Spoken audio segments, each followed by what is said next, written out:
Special edition daily delivery 2 days in a row. It's not a gold medal day like it was yesterday for Suni Lee, but Twins trade deadline day was very active. The headliner being Jose Berrios, after weeks, maybe months of speculation, gets traded to the Blue Jays.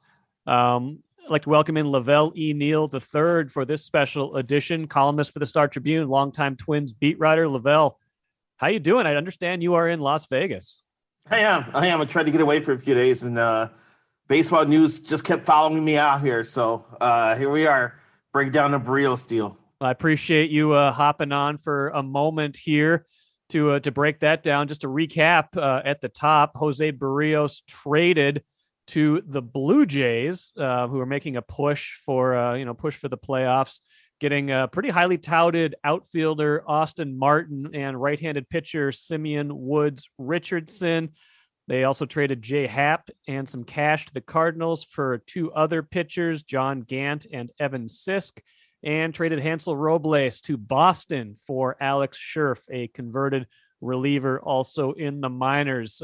Combined with the trade of Nelson Cruz last week, that's a lot of activity, and I can't help but notice that basically, if I'm adding it up right, that is 6 out of the 7 guys that are getting back are pitchers, Lavelle.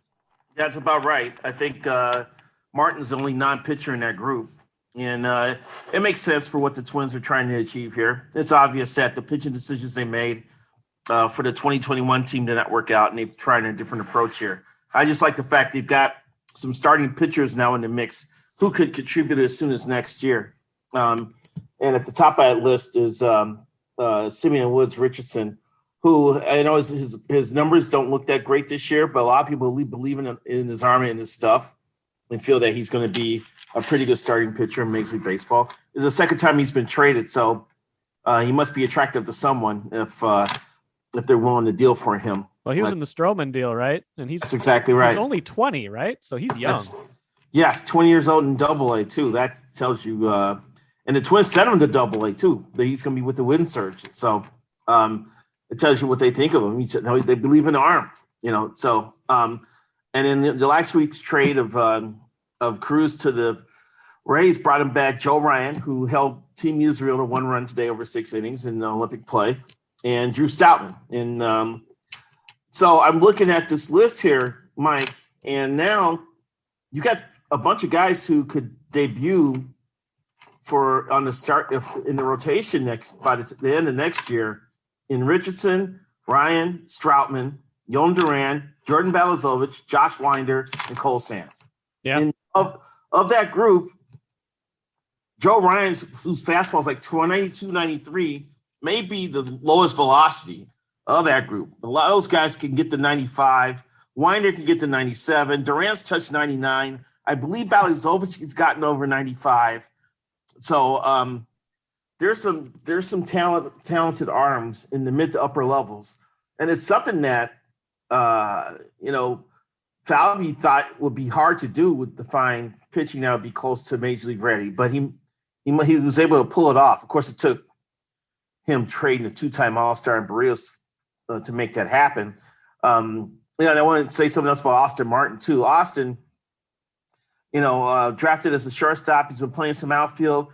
They're not sure what his position is. There's some questions whether or not he can stick it short, which we've heard before with Royce Lewis, but they believe in his hit tool is pretty strong. They don't know how much power he's going to hit, but his hit tool is pretty strong. So the Twins got some talent back, no doubt. Looks like they're going to address their pitching and their young pitching over the next 2-3 years and see how that comes, how it shakes out. But Berrios is going to walk after 2022. All indications where he's going to go to free agency and try to make as much money as he can. If the Twins can hold on to him and get back a compensation pick, if as soon as he signs as a free agent. But in this way, they maxed out on his return while they could. You get an extra number 1 pick because Martin is a former first-round pick. I believe he was number 5 overall pick in 2020, right? Yeah, and Richardson's like a former second-round pick, I want to say. So, I think that satisfied the Twins' demands for 2 highly thought of prospects as part of the package for Berrios. Yeah, both of those guys are top 100 MLB prospects. I think Martin Yes. was the more highly regarded one. I think he's 16 right now.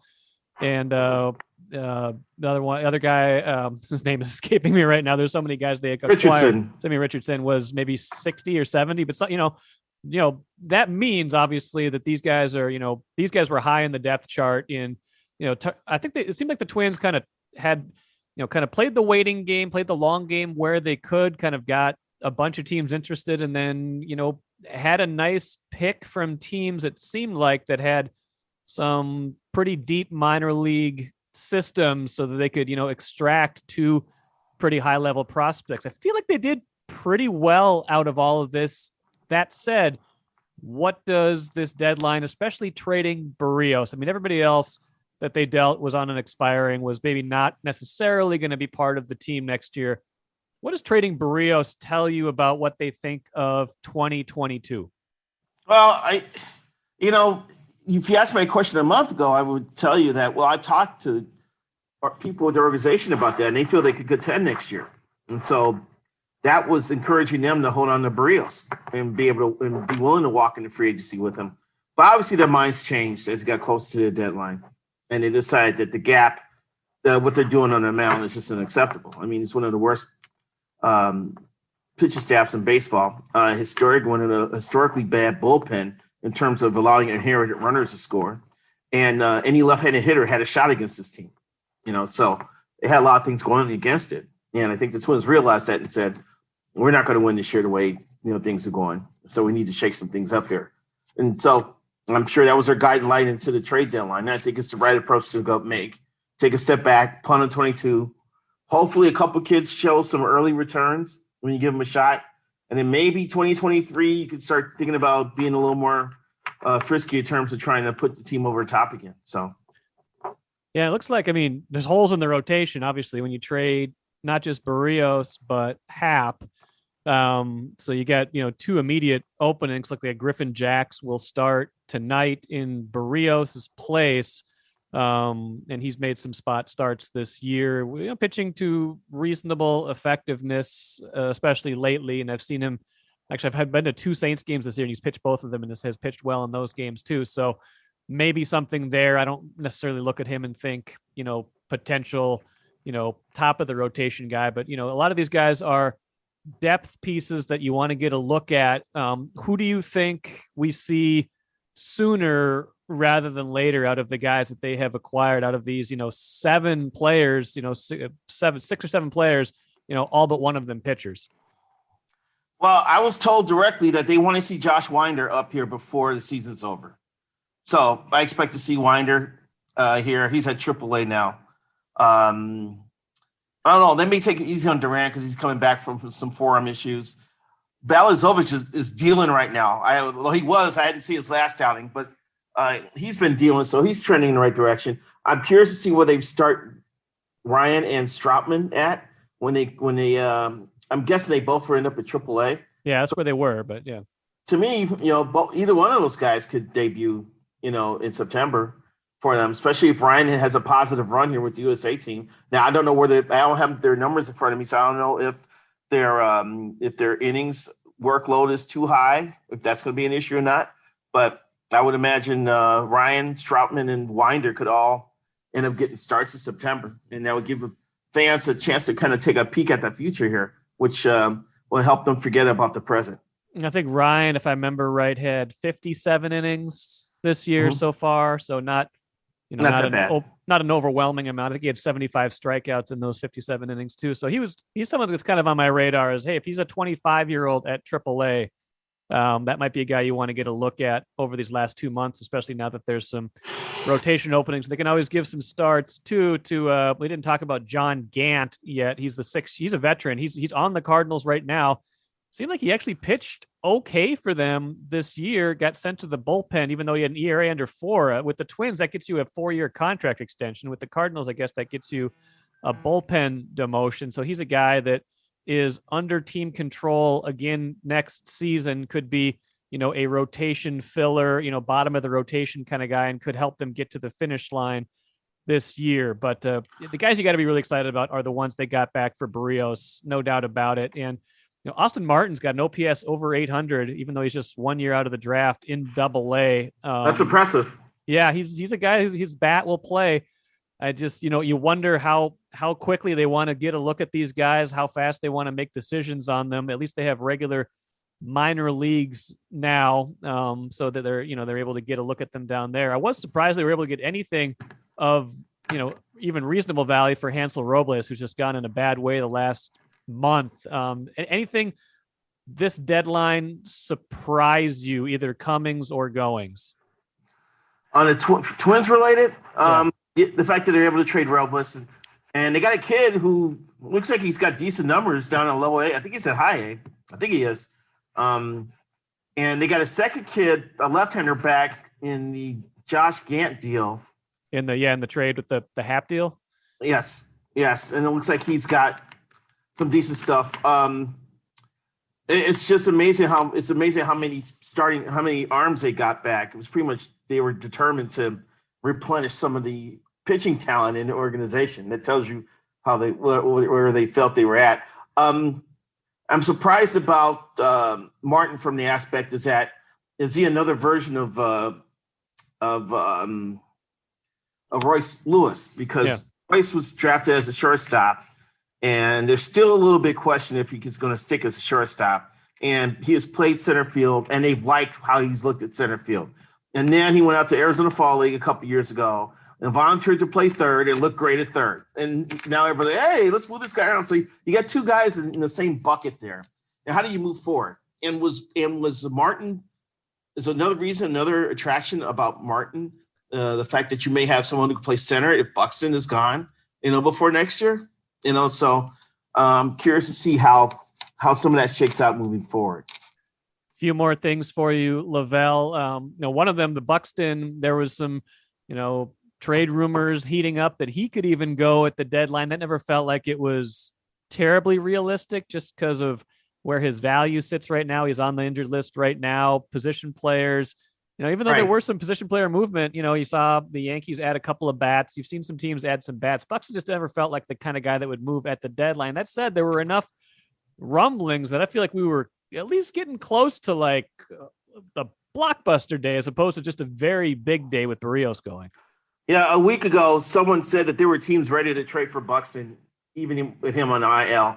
And I said, if that's the case, they're thinking they're getting him for like 80 cents on the dollar. Right. I think it would behoove the Twins to serve their best interest if that they get him healthy, get back on the field, and hope that he stays in the lineup the rest of the season and puts up numbers. Because then you've got a little bit of a jumping off point during negotiations during the offseason for a trade of Byron Buxton. So that's what I think. So in terms of blockbusters, that's the Chicago Cubs. They pretty much tore up the rest of their 2016 championship roster with trading Brizzo, Baez, and Kimbrough. It's amazing what they did over the last few days. Here's a question, Lavelle, that I get asked a fair amount, and some chatter that goes back and forth with some friends of mine on group texts. As we thought about this deadline, I was in favor of a Berrios trade. I felt like they needed to kind of revamp, overhaul. Didn't feel like they were one or two moves away from being better in 2022. So I'm glad they took that approach. That said, the comeback I get, and I think it's a fair one, is that this Falvey Levine regime has not developed pitching to this point. And do you trust this organization? We even saw, current / old friend Matt Shoemaker taking some shots at the Twins, and kind of the approach they tried to take with him, even though he's still with the organization, saying, they're trying to fit me too much into an analytics mode in the last couple weeks. Do you trust this organization to develop pitching? I still think the jury's out. And, of course, Shoemaker's got sour grapes over how his season went. Right. This is something that he could have hashed out with Wes Johnson while he was still in the major league club. Here's my thing. You add pitching through trades, through free agency, and through drafting and development. And the Twins have been trying all three modes here in the last couple of years. And the longest and the most tedious arm of that pyramid is drafting and development. And so some of the guys that Falvey was around for his first couple of years are just getting to Double-A, like Cole Sands, like Balazo. I think Balazo was actually drafted by the previous regime.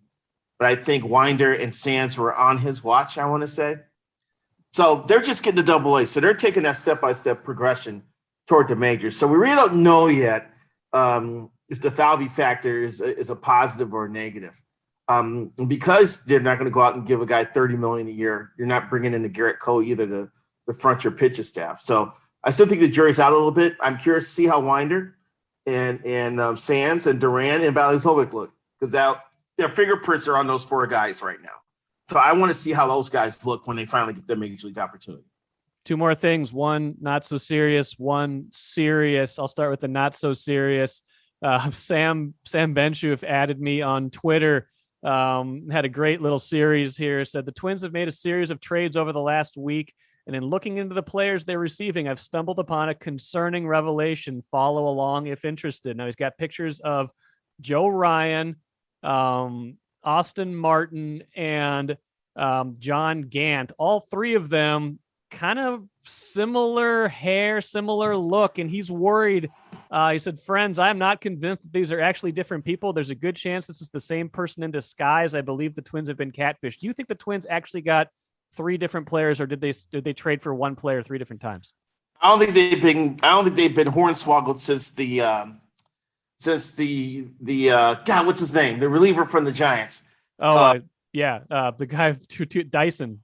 Sam Dyson. Since the Sam Dyson trade, I don't think they've been fleeced at all. So let's just not start that conspiracy. Celestin is trading for the same guy. That was just for fun. Obviously, different guys, just a slightly similar looks with the hair.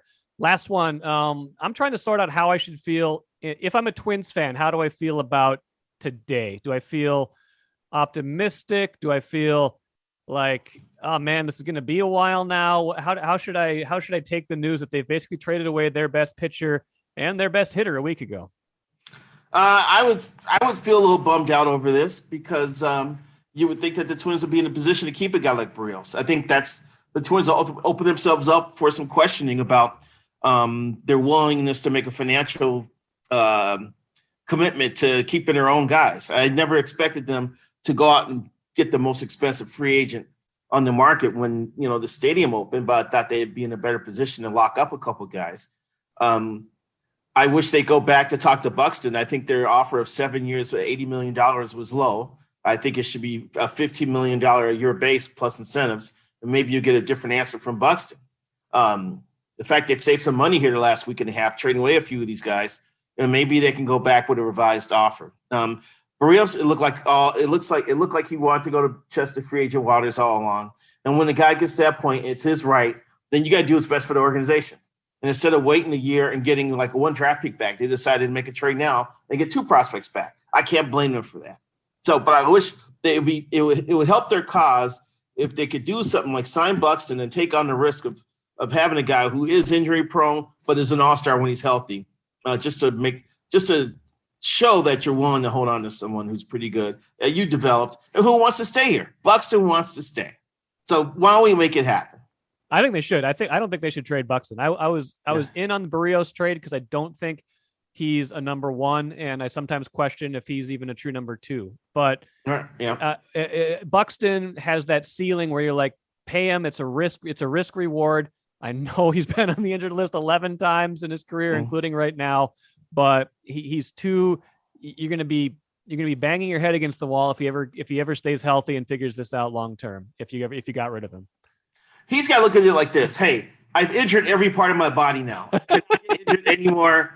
I'm in the clear now. I've hurt my head, my hip, my shoulder, my foot, my knee.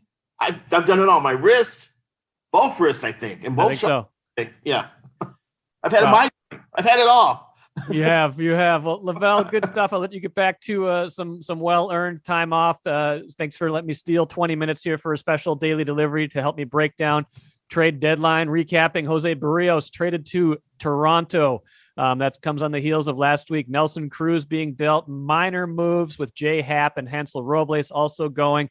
Pretty busy, but understandable for a team whose season has gone way, way different than they had hoped. Lavelle, thanks again, and we'll talk to you soon, all right? All right, my pleasure.